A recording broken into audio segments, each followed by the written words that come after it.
Minha alma encontrou finalmente onde pousar. Tendo deixado os espaços agitados pelo vendaval da descrença, da dúvida, do ceticismo, que devasta, que esteriliza, que calcina, se assim me posso exprimir, recordando as torturas de quem sente a necessidade de crer, mas não encontra onde assentar sua crença. E não encontrava onde assentar minha crença, porque o ensino de Jesus, que uma força intrínseca, uma disposição psíquica me levaram a procurar, como o nauta perdido na vastidão dos mares, procura o norte.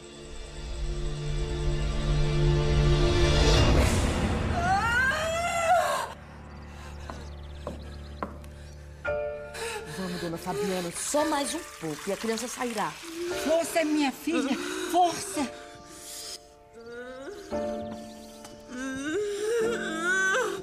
Agora, só mais um pouco, a senhora está conseguindo.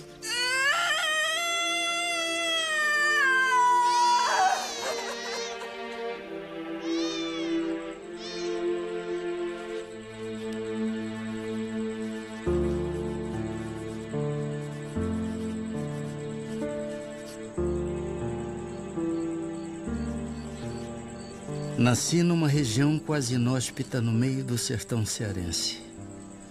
Um lugar onde a barbárie dos antigos conquistadores tornou-lo conhecido por Riacho do Sangue. Era um autêntico Bezerra de Menezes, família de grande influência na região, de honrarias, de disputas políticas e de ideias libertárias. Era filho de Antônio Bezerra de Menezes, capitão das antigas milícias e tenente-coronel da Guarda Nacional. Salve, doutor Antônio Bezerra. Salve, seu Altino. O que traz a estas bandas? São mantimentos e muitas encomendas também. Viagem longa, né, seu Altino? E cansativa. É um salve de lascar. Ainda muito jovem, não entendia o respeito que meu pai causava nas pessoas. Não era incomum a visita de tropas procurando rancho nas paragens de meu pai. Era costume patriarcal dos sertanejos permitir ao viajante com cama e mesa e provisões para a viagem.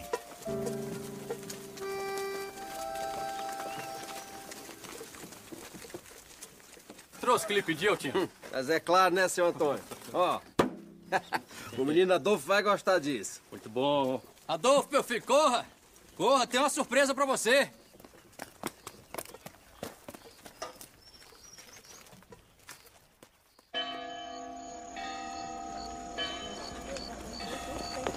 Nos sertões das províncias do norte, as festas tomavam a noite, principalmente quando as comemorações eram em dias santificados. Um tambor! Nasci e criei-me no seio de uma família tradicionalmente católica. Aprendi aquela doutrina e acostumei-me às suas práticas, mas empiricamente, sem procurar a razão da minha crença. 2 pontos, entretanto, me pareciam luminosos no meio daquela névoa. Eram a existência da alma, responsável por suas obras, e a Deus. Criador da alma e de tudo o que existe.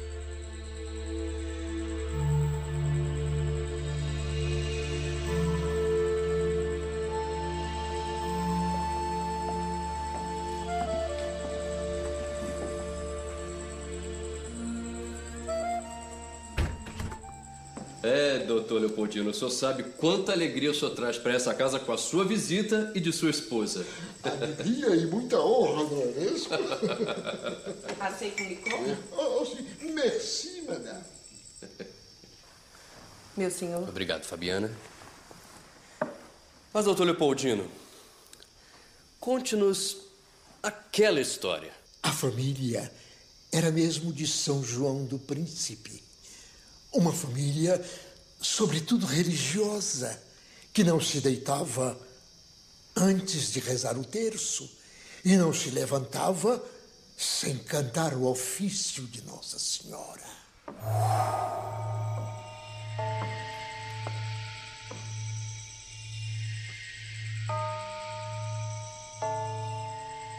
Onde está Hermínia? Espere, meu pai. Vou chamá-la.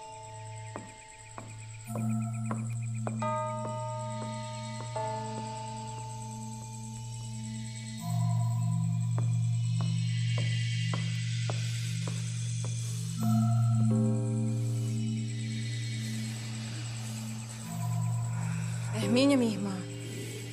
Vamos. Está na hora do terço. Nosso pai já a chama. Ninguém me diz o que fazer. Que o terço espere nas profundezas do inferno. Sai daqui! Surpreendidos os pais, principalmente por não ter acudido ao seu chamado, ela que era dócil e obediente, mandaram-lhe dizer novamente que só estavam esperando por ela. A resposta foi que podiam esperar quando quisessem, que ela não estava disposta a concorrer com ridículas práticas.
Quando voltou a si, estava livre do demônio.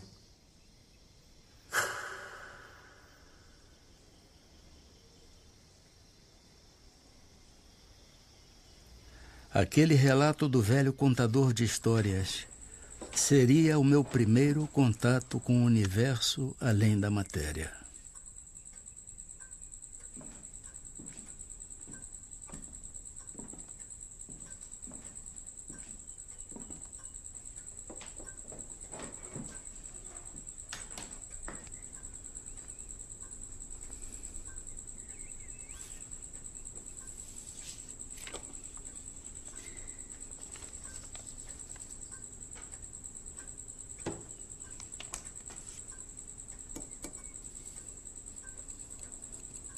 Por infortúnios e motivos políticos, tivemos que deixar o Riacho do Sangue em fuga. As perseguições aos ideais libertários se intensificaram na província. Um aliado político e parente, Major Facundo, fora assassinado e meu pai corria risco de vida.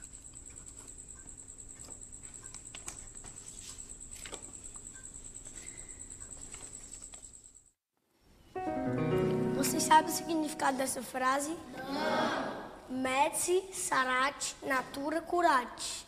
O médico trata, a natureza cura. Vamos repetir. Medici, sarat, natura, curat. Agora a frase toda. Medici, sarat, natura, curat. Ficamos 7 anos em Martins.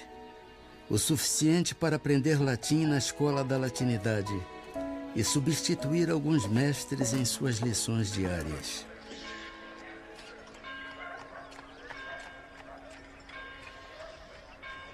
Retornamos ao Ceará após arrefecer os ânimos.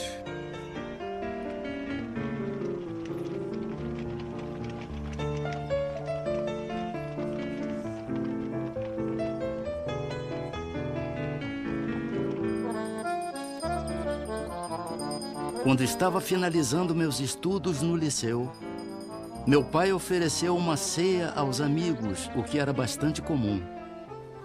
Mas aquela tinha um sabor diferente. Senhores, meu filho em breve irá deixar-nos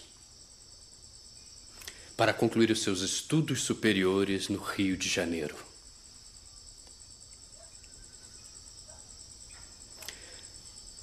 Quero, pois, aproveitar este momento solene e dizer-lhe, diante de meus amigos, uma palavra que me vem do coração. A única e verdadeira felicidade que um homem pode ter na terra é a que oferece o estudo, o lar, a família, os filhos. E se esta felicidade é a avis rara dos poetas, meu filho irá encontrá-la em seu caminho. E peço-lhe, em meu nome e de sua mãe, que a acolha e não deixe escapar.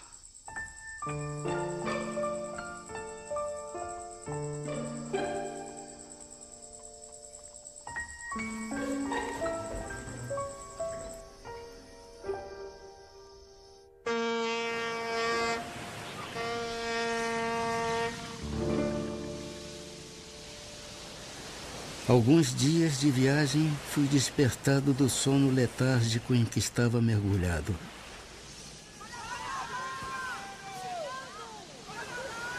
Nenhum perigo havia. Eram os passageiros que se acotovelavam para melhor verem o gigante de pedra que guarda a entrada da primeira baía do mundo.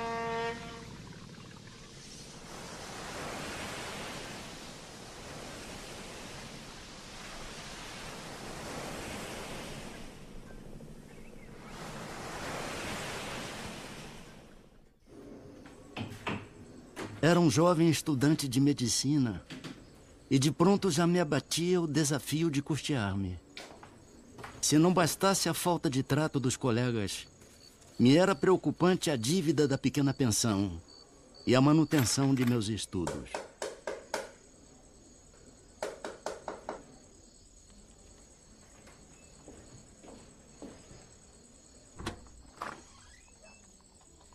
Senhor, o que deseja? O senhor é Bezerra de Menezes, professor de aulas particulares. Sou. É que estou muito necessitado de aulas de matemática. Já há muito tempo não estudo matemática. Não sei se teria condições de lhe dar essa aula. Mas é que estou realmente necessitado. Eu preciso muito da sua ajuda.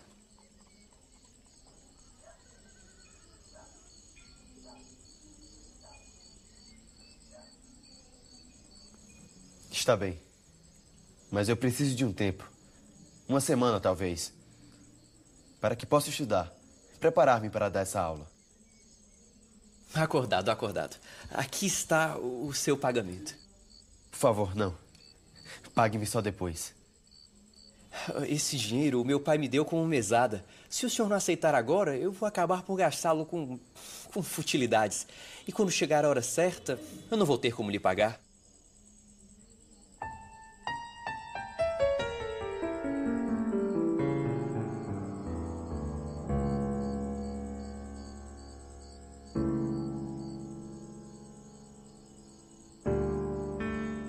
Está bem. Muito obrigado. Aquele dinheiro era suficiente. As necessidades mais urgentes. Mas o aluno nunca aparecera a uma única lição.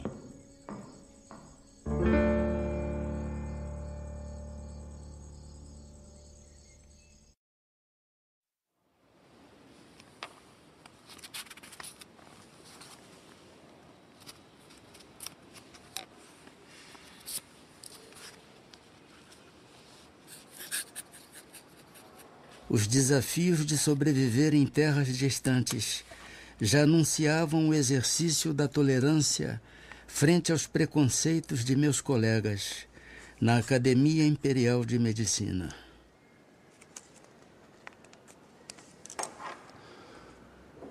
Do tupi, maracuia. Fruto que se serve ou alimento na cuia. Produzido pelas plantas do gênero Passiflora, da família das Passifloraceae. Angiosperma da ordem Malpighiales, divisão Magnoliófita, classe Magnoliópsida. Poderoso tonificante, anticonceptivo, calmante, hipnótico, hipotensor, refrescante e antiespasmódico, antifebril, sedativo e sonífero.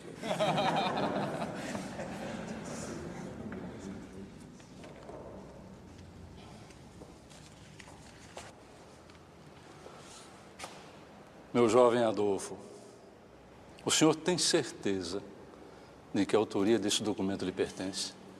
Certamente, professor. Então, diante de tão magnífico trabalho, o senhor não refutaria um exame oral? Dê certo que não, professor.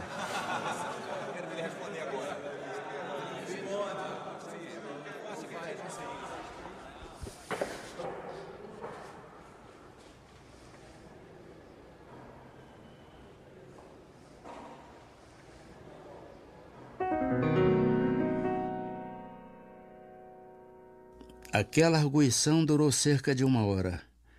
Ao constatar de que o trabalho era de minha autoria, conquistei um certo respeito de meus colegas e mestres.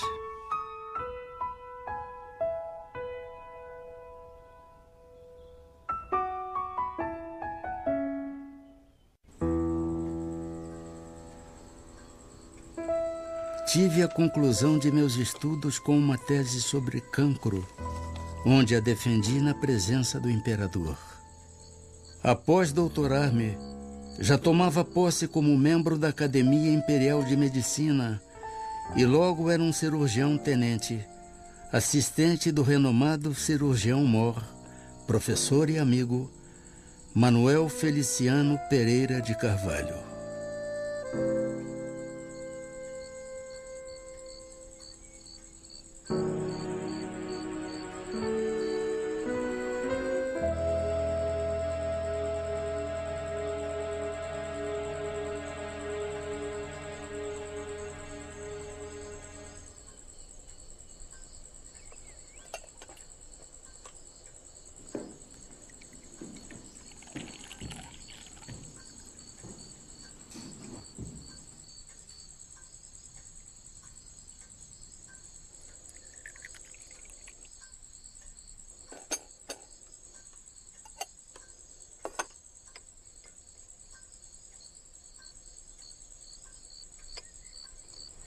Maria Cândida.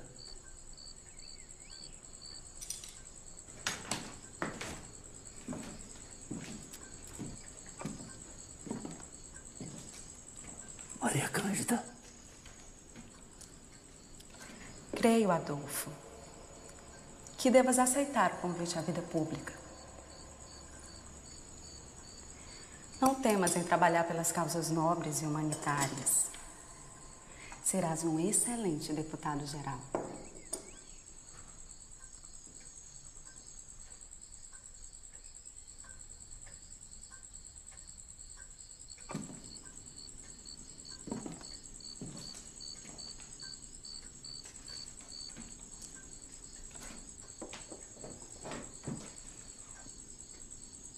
Maria Cândida me motivava entre duas paixões, a medicina e a política. Senhor presidente, o projeto 15 de julho, da autoria do nobre deputado Rodolfo Dantas, é um avanço abolicionista. Fixa a idade limite da escravidão em 60 anos. As reações adversas ao projeto são os abusos praticados pelos abolicionistas. Senhor presidente, peço licença para uma intervenção.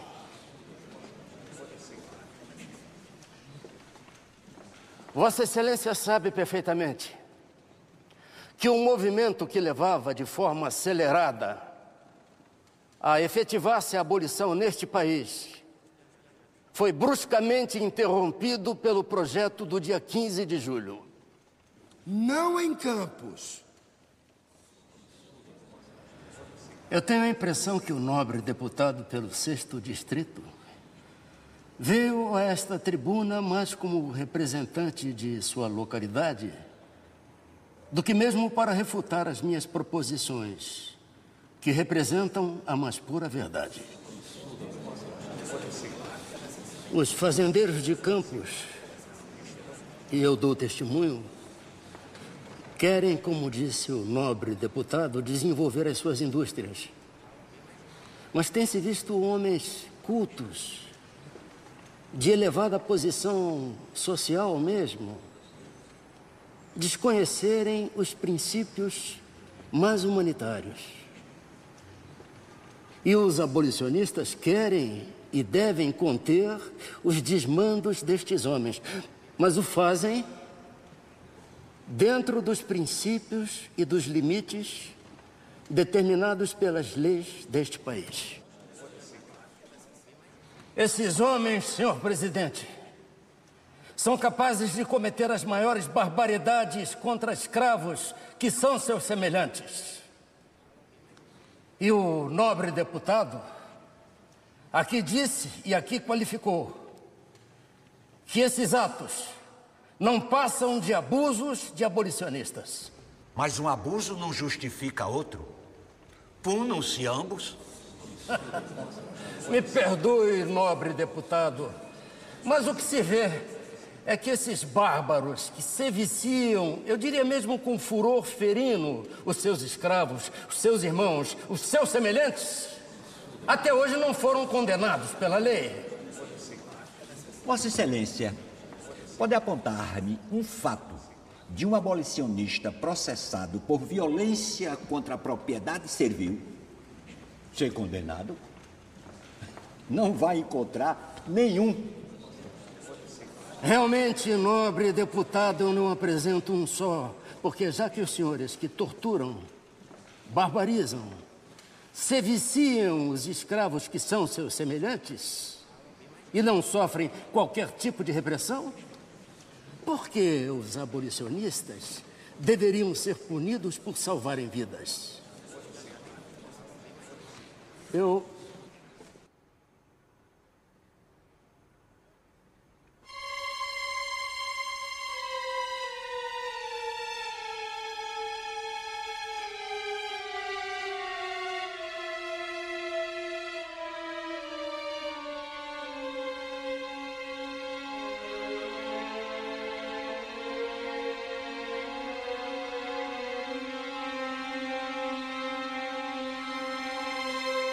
A política, como eu compreendo, não é uma especulação dos homens, é uma religião. A religião da pátria, tão sagrada e obrigatória como o culto das verdades eternas que constitui a religião de Deus.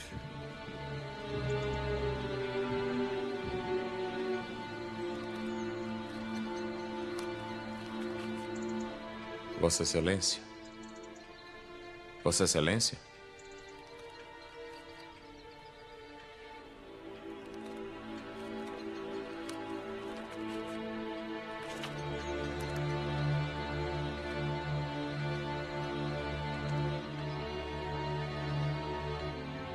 Descrença, corrupção e incredulidade. Eis, pois, senhores, o sumário de todos os sintomas que oferece o país, sobre o tríplice ponto de vista por onde o consideramos. E quem, depois disso, ainda tão cego, que não divise nos horizontes da pátria a nuvem negra da tempestade. A pátria está principalmente em perigo quando princípios tão perniciosos como esses que apontei se insinuam por todo o corpo social, pois eles corrompem-lhe o sangue, gangrenam-lhe todo o organismo e tiram-lhe toda a força de coesão necessária para resistir à exploração produzida pelo choque de interesses sórdidos que tais princípios promovem com ampla generosidade.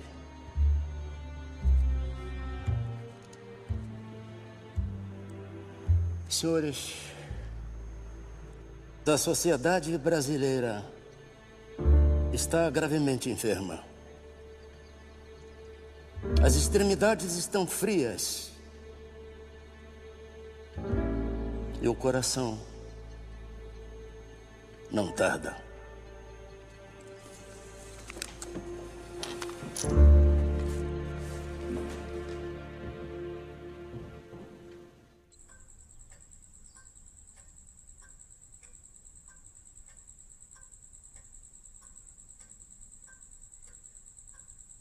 Abandonava a religião da pátria para dedicar-me à medicina.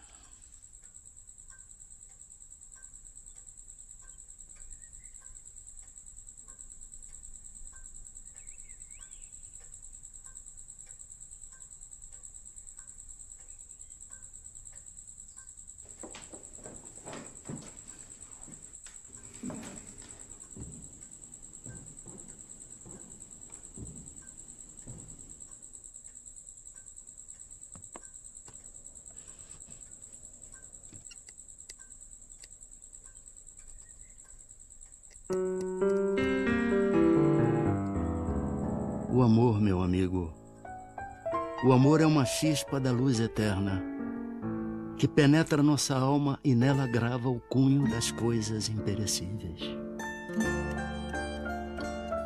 Pode o que amou não ter possuído a pessoa amada e, por exigência da natureza, afeiçoar-se a outra. Amor, porém, nunca mais sentirá.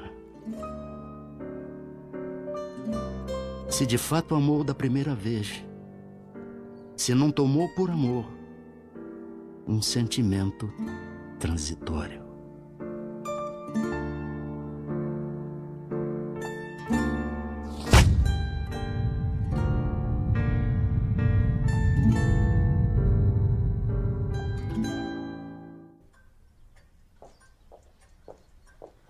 Após o desencarne de Maria Cândida, esposei-me com sua irmã, Cândida Augusta, que sempre esteve ao meu lado, principalmente nos momentos de desculto à matéria, resignação e dedicação à minha crença.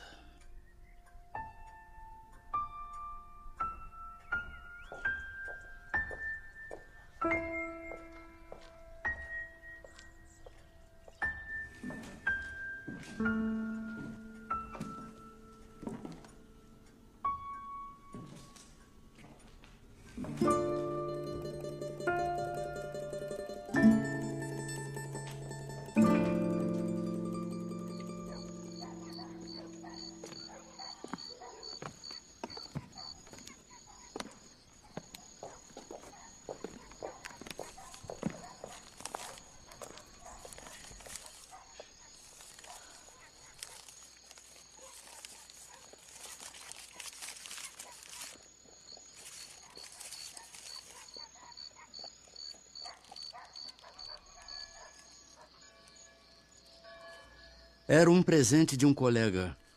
Ainda não sabia o motivo ao certo. Deu-mo na cidade. E eu morava na Tijuca, a 1 hora de viagem de bonde.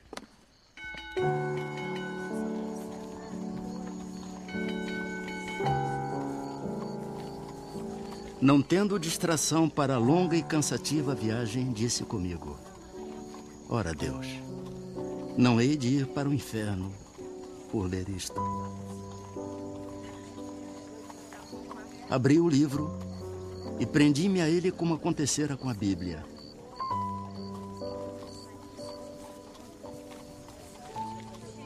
Lia, mas não encontrava nada que fosse novo para o meu espírito. E, entretanto, tudo aquilo era novo para mim.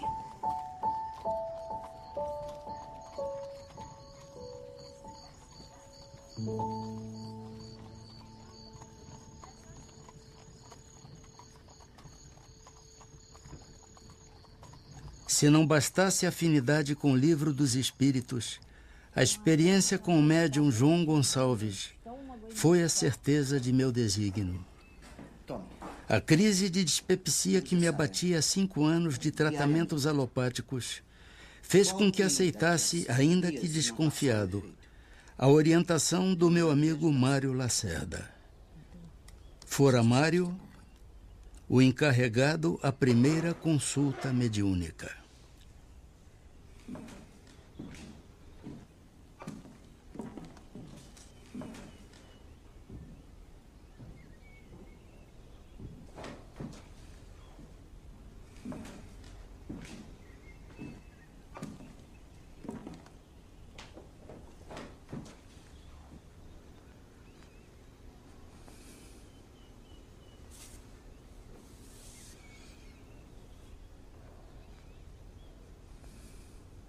O que lhe traz aqui, filho? Um amigo que sofre de uma enfermidade e, pelo que vejo... O seu amigo médico sofre de náuseas, tonturas, vômitos,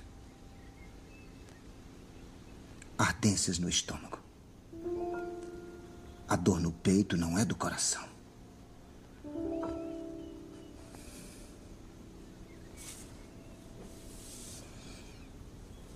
Entregue-lhe este remédio. Peça-lhe para diluí-lo em água.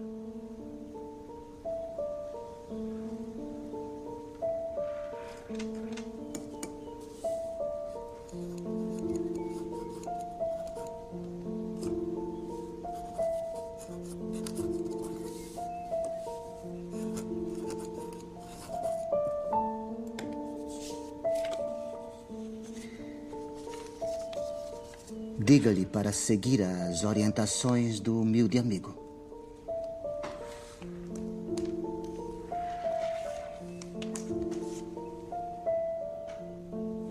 Nada me impressionou ver um homem sem conhecimentos científicos e até sem instrução regular discorrer com proficiência anatômica e fisiológica sem claudicar, como bem poucos médicos o podem fazer.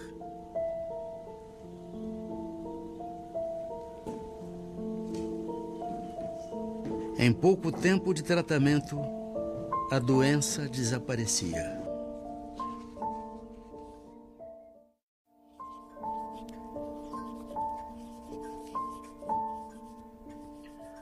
Recordo-me o que seria um dia decisivo. Influência física nenhuma senti. Mas moralmente já me tornara outro homem.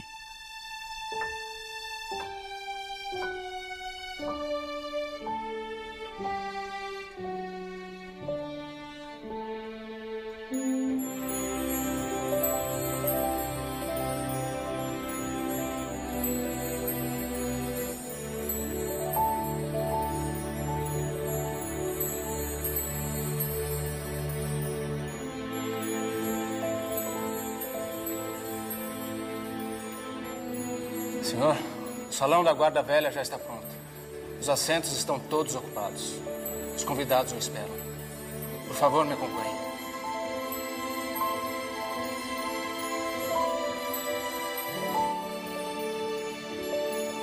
Com licença, senhor.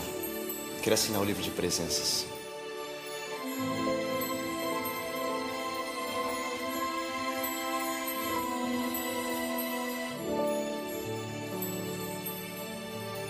Que os bons espíritos o acompanhem, Senhor.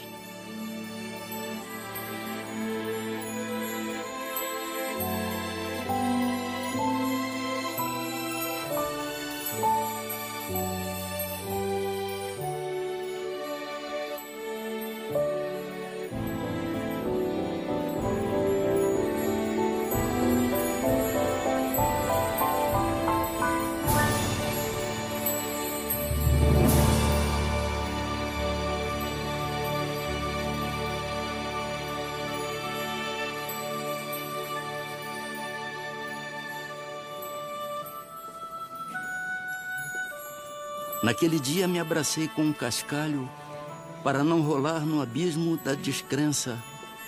E como aquela mão me impeliu para ele, quebrou a meus olhos e me fez patente o brilhante nele contido.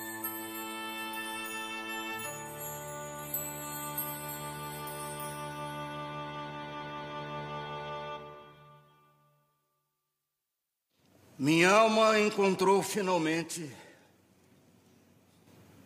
onde pousar. Posso dizer o meu credo espírita com o apoio de minha consciência e não por imposição de uma autoridade que me queira impor a fé. A moral cristã, iluminada pelos inefáveis princípios do Espiritismo, não pode deixar de modificar para melhor aquele que a procura não por dever, mas por saber que nela encontrará a paz do espírito. Não sou, por minha fraqueza, capaz de analisar o que esta santa doutrina pode fazer pelo coração humano. Também não quero fazer qualquer julgamento para não incorrer no orgulho ou em falsa modéstia. Mas posso afirmar aos senhores que já compreendo os meus deveres para com Deus e os meus semelhantes de modo acentuadamente mais diverso do que antes de ser espírita. Por favor, senhores, vos rogo um pouco mais de vossa atenção. Sei bem que já vos tomei vosso precioso tempo, além do necessário. Mas ao longo da minha vida ouço dizer que fora da igreja não há salvação. Fora da verdade não há salvação, mas eu pergunto aos senhores e senhoras, o que é a verdade? Pôncio Pilatos indagou a Jesus, diga, rei dos judeus, o que é a verdade? E o mestre, humilde e silenciosamente, abaixou a cabeça. E o Espiritismo? O Espiritismo não pede, não afirma que fora do Espiritismo não há salvação.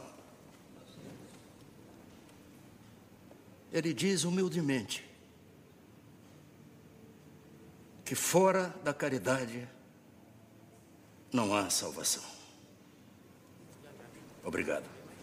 Bravo, Michel! Bravíssimo! Muito bom!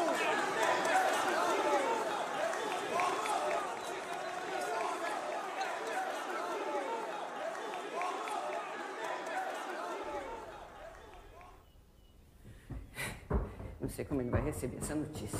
Preocupado no coração dele.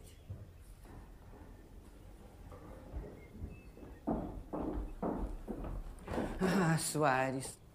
Soares, meu irmão, não lhe trago boas notícias. Por que tamanha aflição? É sobre o nosso irmão Adolfo. Leia você mesmo. Creio que está desequilibrado.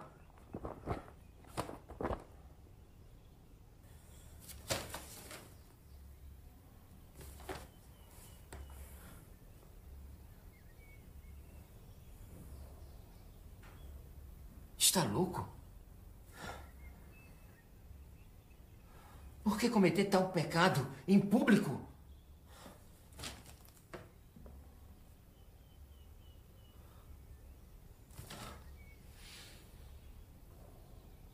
Adolfo expõe o nome de nossa família à ridicularização pública através de forças demoníacas. Mas o que houve, Soares?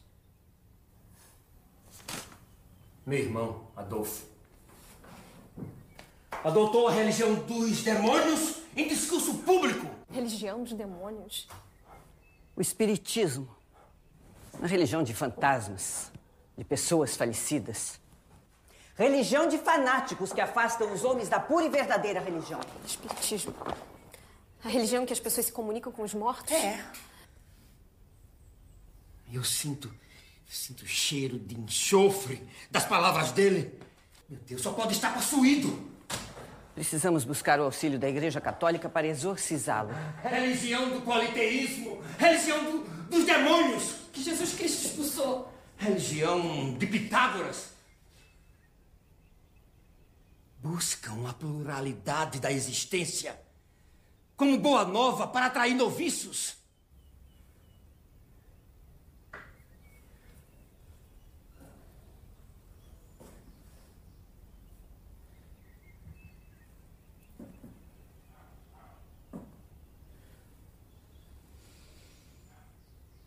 Como tiveste coragem, meu querido irmão? Como?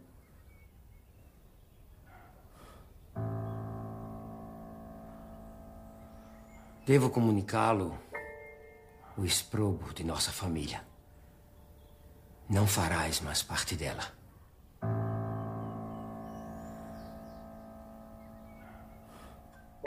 Devo dizer-lhe, estimado irmão, que colocaste o nome de nossa família à execração pública. Estás sob influência de Satanás. Não creis mais em Deus Pai Todo-Poderoso, Criador do céu e da terra, na Santíssima Trindade, na comunhão dos santos, na ressurreição da carne, na vida eterna, no Santo Papa, na Igreja Católica Apostólica Romana. Busque o auxílio de padres exorcistas para livrar-lhe deste mal, antes que seja punido por tamanha iniquidade. Concluo afirmando-lhe que não mais faz parte desta família. Seu irmão, Manuel Soares Bezerra.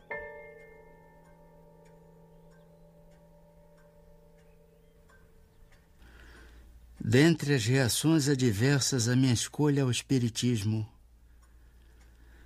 aquela me atingira profundamente a alma.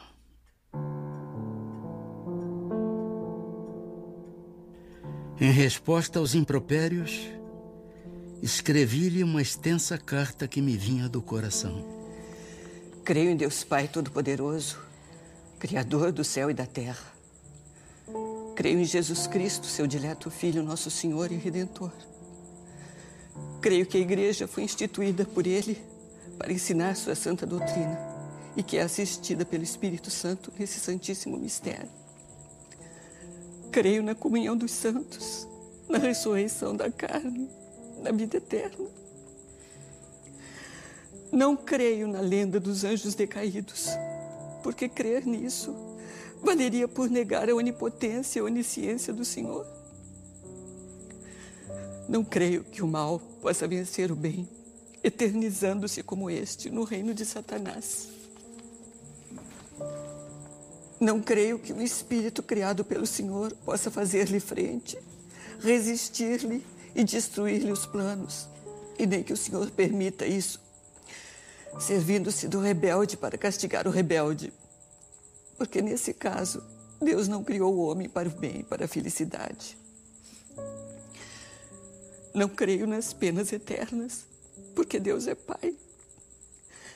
Não creio na infalibilidade do Papa, porque assim teríamos um Deus no céu e outro na terra. E a comunhão dos santos significa para mim a comunhão dos espíritos. Eis o meu credo e digo-lhe que tenho fé viva e esperançosa. Esperança firme de subir com ele à sociedade de Deus na eternidade. Pouco nos resta de vida, a mim e a você. Pouco nos falta para nos encontrarmos onde, livres da obsessão da carne, possamos conhecer se tem ou não razão. Paz e amor em Jesus Cristo, nosso Senhor. Seu irmão, Adolfo.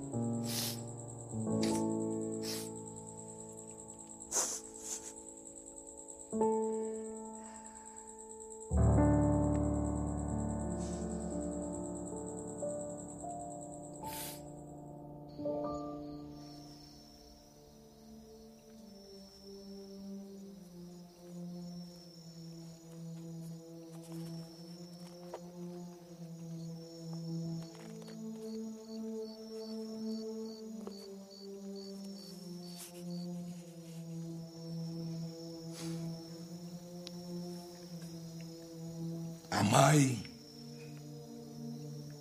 os vossos inimigos. Agradecemos a todos os bons espíritos de luzes que quiseram se comunicar conosco e lhes pedimos nos ajudar para que possamos desenvolver e orientar a todos através das instruções que nos deram e que possamos, ao final desta reunião,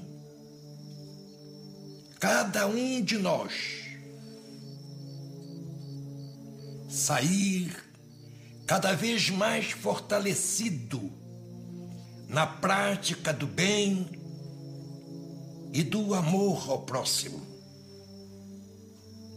Desejamos também, ao mesmo tempo, que essas instruções sejam proveitosas para os espíritos sofredores, ignorantes, viciosos, que também pediram para assistir à nossa reunião e aos quais rogamos a Deus toda a sua misericórdia. Graças a Deus.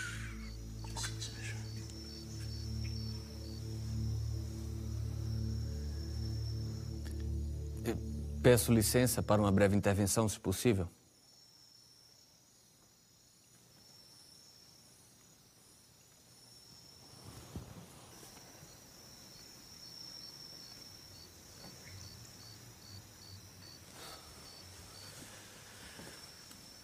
Bezerra, continuo ateu.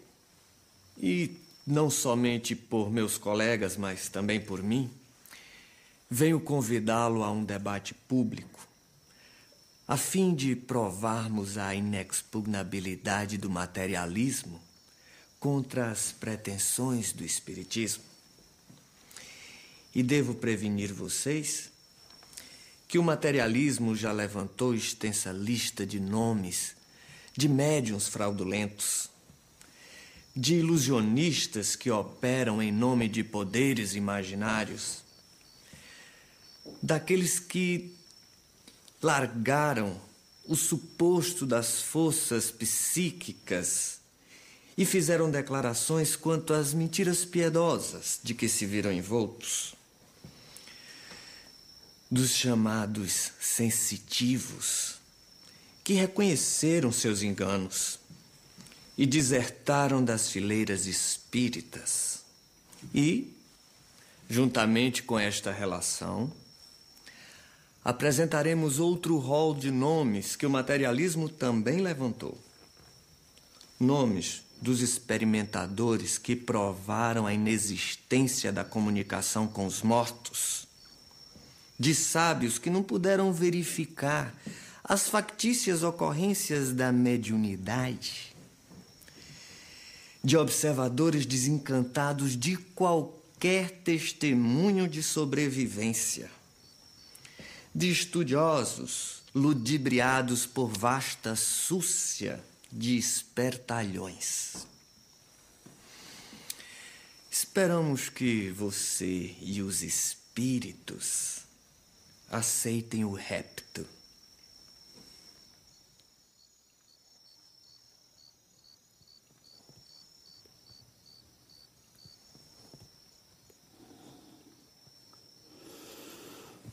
Sim, meu irmão.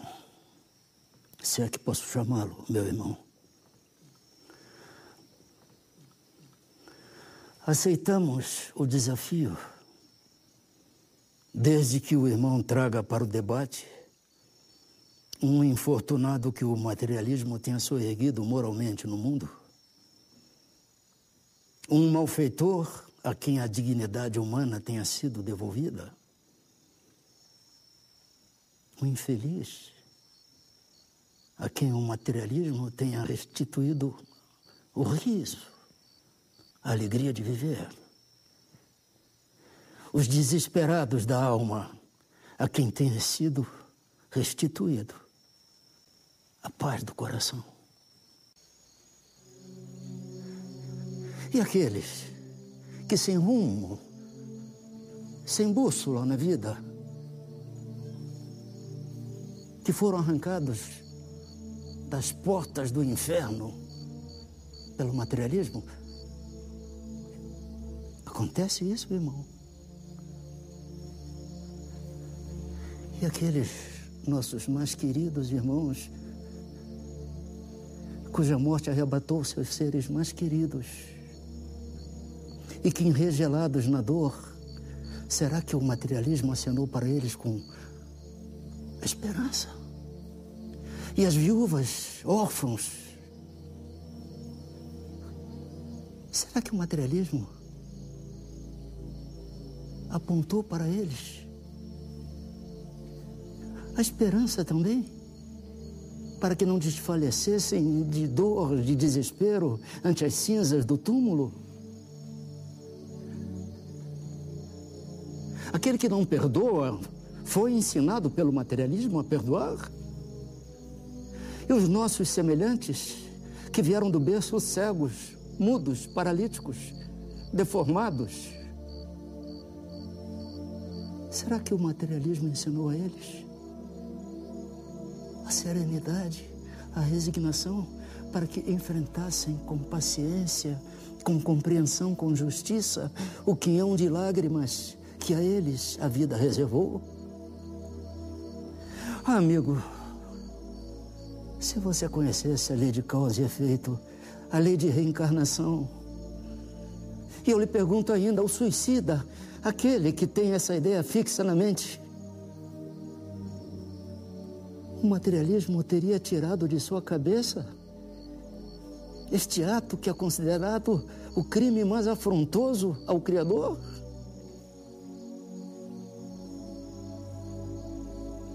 O materialismo esvai-se. O materialismo não preenche a existência. O que fica é um vazio existencial. O que fica é um vazio espiritual. Traga, meu irmão, um só ser desventurado que o materialismo tenha tirado do cipó de sofrimentos neste planeta de expiação. E nós, espíritas, aceitaremos o repto.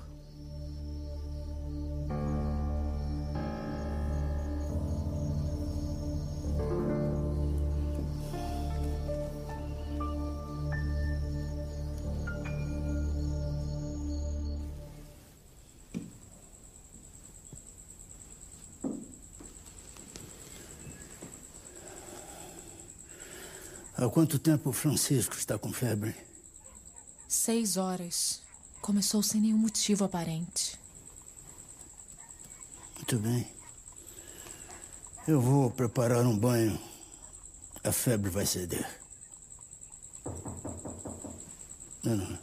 Fique com o Francisco. Eu atendo.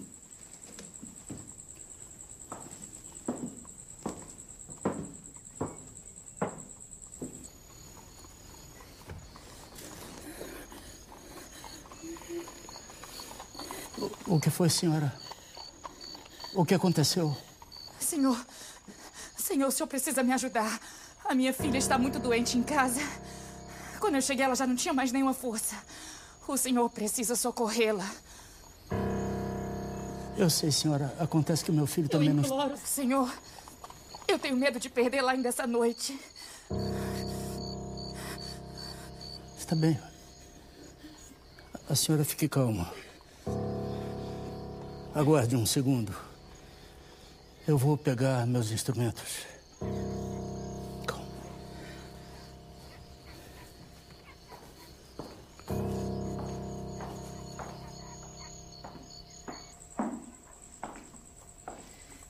Quem era, Adolfo? Uma senhora aflita. A sua filha está muito doente e necessitando de cuidados urgentes. Fique com Francisco. Eu vou atendê-la. Não, filho.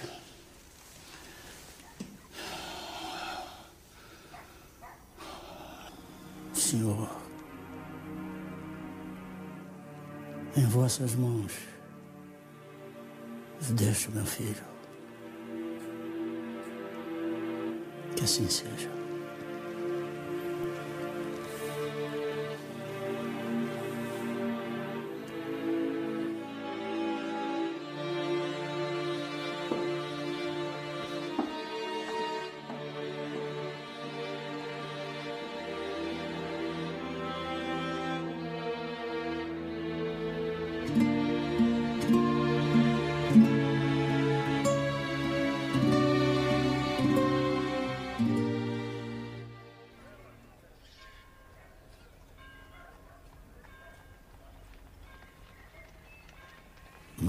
Mais. Bota a linguinha para fora.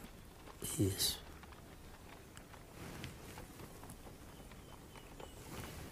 Está bom. Está bem. Pode vestir a criança, senhora.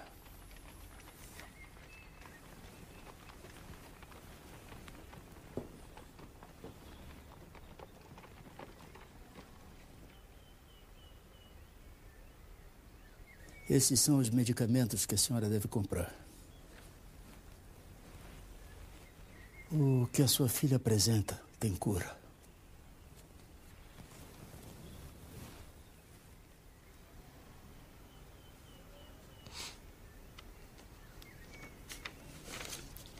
Me perdoa, doutor. Mas eu não tenho um centavo de resto para comprar o medicamento.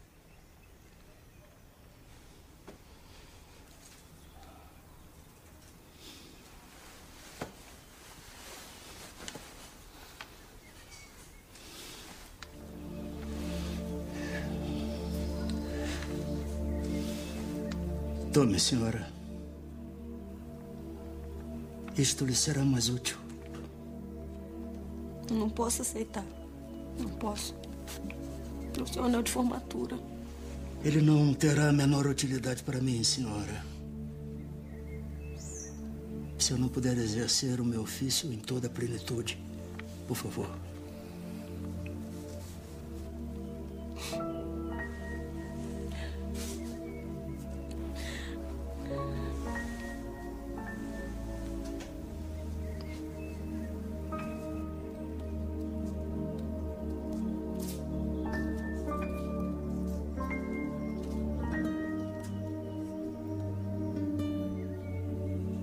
O médico verdadeiro não tem o direito de acabar a refeição, de escolher a hora, de inquirir se é longe ou perto. O que não atende por estar com visitas, por ter trabalhado muito e achar-se fatigado, ou por ser alta noite, mau caminho ou tempo, ficar longe ou no morro, o que sobretudo pede um carro a quem não tem como pagar a receita, ou quem diz a quem chora à porta que procure outro. Esse não é médico. É negociante de medicina, que trabalha para recolher capital e juros dos gastos da formatura.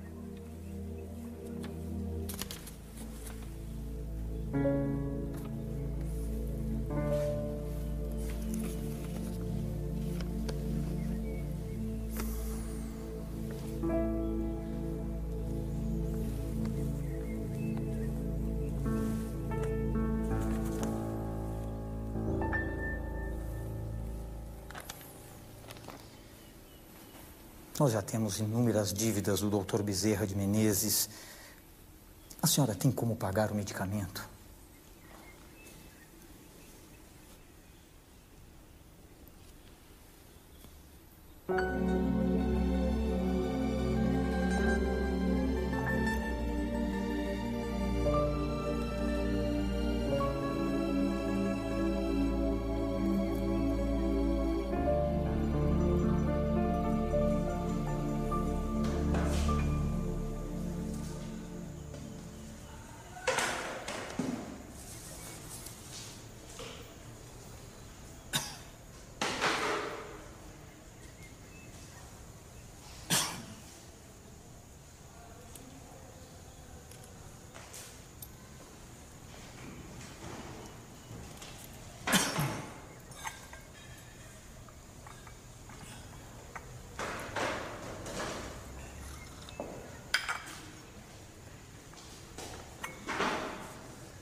Procurei sem descanso arrancar de mim os maus instintos naturais e substituí-los pelas virtudes cristãs.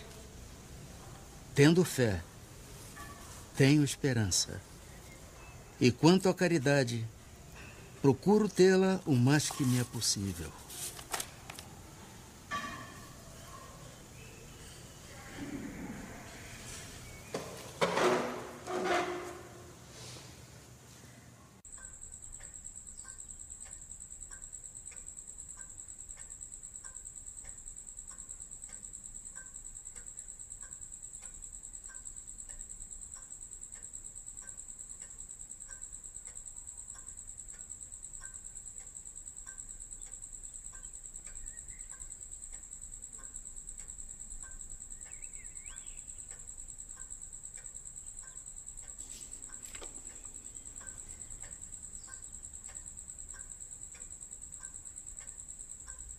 O homem vai na vida semeando boas e más ações, porque não há um que não pratique de umas e de outras.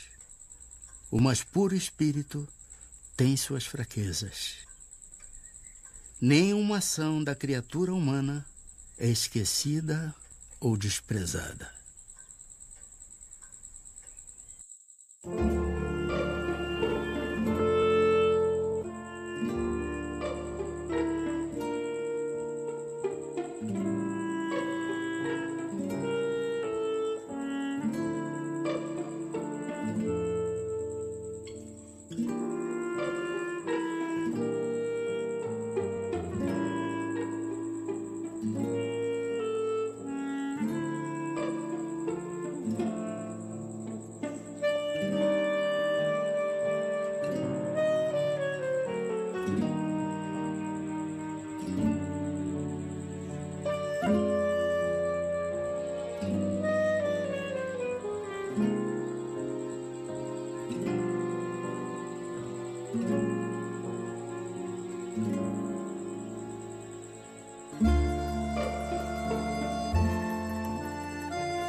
Amemo-nos uns aos outros, segundo a palavra do Mestre que nos reúne, sem desarmonia, sem discussões ruinosas, sem desinteligências destrutivas, sem perda de tempo nos comentários vagos e inoportunos, amparando-nos reciprocamente pelo trabalho, pela tolerância salvadora, pela fé viva e imperecível.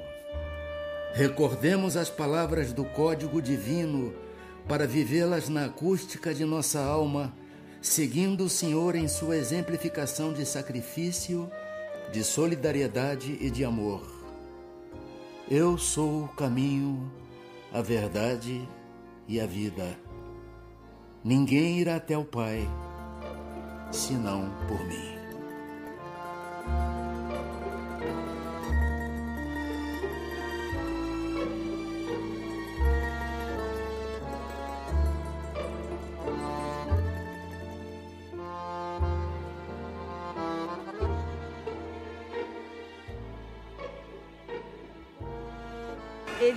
Ele é um espírito que ele coordena todos os médicos do espaço. Tem invocado todo dia na minha casa. Nós todo dia pedimos que ele dê uma assistência espiritual, que ele fique próximo, estenda suas mãos, a fim de que a gente consiga, seja merecedor de receber a graça. Eu perdi uma vista. E nem parece. Então, nessa operação eu pedi, não só o Bezerra de Menezes, como a outros médicos do espaço, que orientasse os médicos que estavam me operando. A humildade, a caridade, são um mau exemplo dele, doutor Bezerra de Menezes. Foi um médico, mas fazia muita caridade, ajudava muitas pessoas, entendeu? São um dos maiores exemplos dele, a caridade, a humildade que ele tinha no coração. Quando eu me lembro que o doutor Bezerra nasceu em 1831, e conseguiu o que ele conseguiu, porque a gente vai fazer um pouco mais de esforço para também conseguir ser uma pessoa melhor. Para mim, Bezerra de Menezes, se fosse ele católico, ele era santo já. Como era espírita, ele é um trabalhador do Cristo em benefício das pessoas carentes, em benefício de todos nós. Bezerra de Menezes é uma luz. Depois de Jesus, só Bezerra de Menezes, porque respeitando a Deus, porque o que ele fez, nenhum outro homem fez aqui. Pelo menos no Ceará, no Brasil. Porque no século passado, nascer aqui, se formar, ser o médico dos pobres, renunciar a tudo e aceitar a doutrina espírita, e divulgou a união, o amor pelo seu semelhante, concluindo as palavras de Jesus. Amai uns os outros, eu vos amei. Ele amou tanto que não ficou com nada da terra, mas ficou com tudo do céu.